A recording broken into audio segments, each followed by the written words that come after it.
এই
ছবি শিলিগুড়ি ফাঁসি দেওয়া গ্রামীণ হাসপাতালে।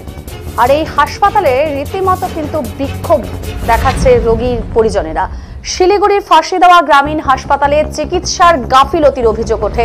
পেটের ব্যথা নিয়ে ভর্তি হওয়া 72 বছরের মোহাম্মদ তামিজ উদ্দিন নামের এক রোগীর মৃত্যু ঘিরে উত্তেজনা ছড়িয়েছে।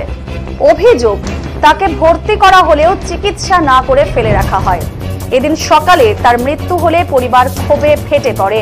পরিস্থিতি উত্তপ্ত হয়ে ওঠায় পুলিশ ঘটনাস্থলে পৌঁছায় ফাঁসি দেওয়া থানার পুলিশ। পরিবারের সদস্যরা জানিয়েছেন ডায়রিয়ার উপসর্গ নিয়ে ফাঁসি দেওয়া গ্রামীণ হাসপাতালে ভর্তি করা হয় এবং সেখানেই তার চিকিৎসা চলছিল।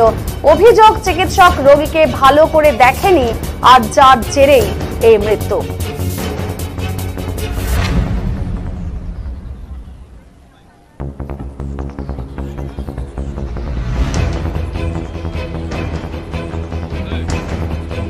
আবারও জানাবো, শিলিগুড়ির ফাঁসি দেওয়া গ্রামীণ হাসপাতালে চিকিৎসার গাফিলতির অভিযোগ। পেটের ব্যথা নিয়ে ভর্তি হওয়া 72 বছরের মোহাম্মদ তামিজ উদ্দিন নামের এক রোগীর মৃত্যু ঘিরে রীতিমতো উত্তেজনা ছড়িয়েছে এবং তাকে ভর্তি করা হলেও চিকিৎসা না করে ফেলে রাখা হয়। এদিন সকালে তার মৃত্যু হলে পরিবার ক্ষোভে ফেটে পড়ে এবং পরিস্থিতি উত্তপ্ত হয়ে ওঠায় পুলিশ ঘটনাস্থলে পৌঁছায়। সেই ছবিও কিন্তু দেখাচ্ছে আপনাদের। পরিবারের সদস্যরা জানিয়েছেন ডায়রিয়ার উপসর্গ নিয়ে ফাঁসি দেওয়া গ্রামীণ হাসপাতালে ভর্তি করা হয়েছিল তাকে, সেখানেই চিকিৎসা চলছিল। অভিযোগ, চিকিৎসক রোগীকে ভালো করে দেখেননি, আর যার জেরেই কিন্তু এই মৃত্যু হয়েছে 72 বছরের মোহাম্মদ তামিজ উদ্দিনের।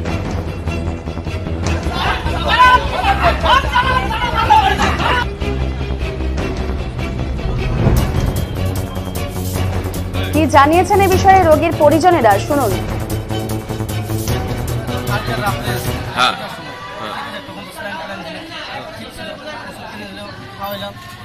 সারাদিন থাকলো, কিছু আর দেখেনি, ছিলাম সারাদিন আমি আর ছিলাম না। তখন মোটামুটি 5টার সময় আসছিলাম, তখন রাখছিলাম। তারপরে একবার ডাক্তারকে বললাম, আমি বলছে আস্তে আস্তে ঠিক হয়ে যাবে। তারপরে আর কাছে গিয়েও দেখলো না, ডাক্তার এমনি চলে গেল আমার সাথে রাস্তায় ঠিক হয়ে যাবে, বাসে যাবে। আজকে সকালে আমি ছিলাম না, ভিডিওটা ছিল, সবাই বললো ভাই আস্তে আস্তে খালি স্যালাইন দিচ্ছে আর কিছু দিচ্ছে না।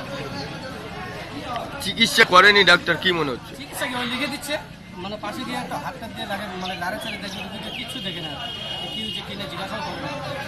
তারপরে যদি এখানে ঠিক না হবে ডাক্তার ট্রান্সফার করে দিতে পারতাম বড় মেডিকেলে, আমরা নিয়ে যেতাম।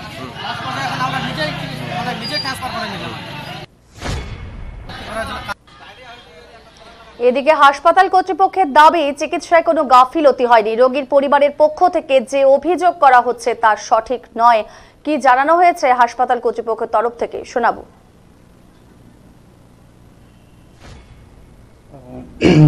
দেখুন, এটা একটা আজকে পেশেন্ট মারা যায়, কালকে উনি ভর্তি ছিলেন এইচজি নিয়ে, বয়স্ক পেশেন্ট। তো আজকে ডেথ হয় ওনার। তো এরকম কোনো ব্যাপার নয় যে নেগলিজেন্স বা এরকম কিছু নয়। এইচজি নিয়ে ভর্তি হয়েছিলেন, সাডেন কার্ডিয়াক অ্যারেস্ট বা কার্ডিয়াক কন্ডিশন আন্ডারলাইন কিছু ছিল, তার জন্য সাডেন ডেথ ওনার হয়েছে। তো এতে নেগলিজেন্সের কোনো ব্যাপার এর মধ্যে নেই। আর ডাক্তারবাবু তো খুবই সিনসিয়ার আমাদের, ওনার সম্বন্ধে মানে খুব কম বললেই হয়, যথেষ্ট সিনসিয়ারলি উনি ডিউটি করেন, এ নিয়ে অভিযোগের কোনো মানে হয় না।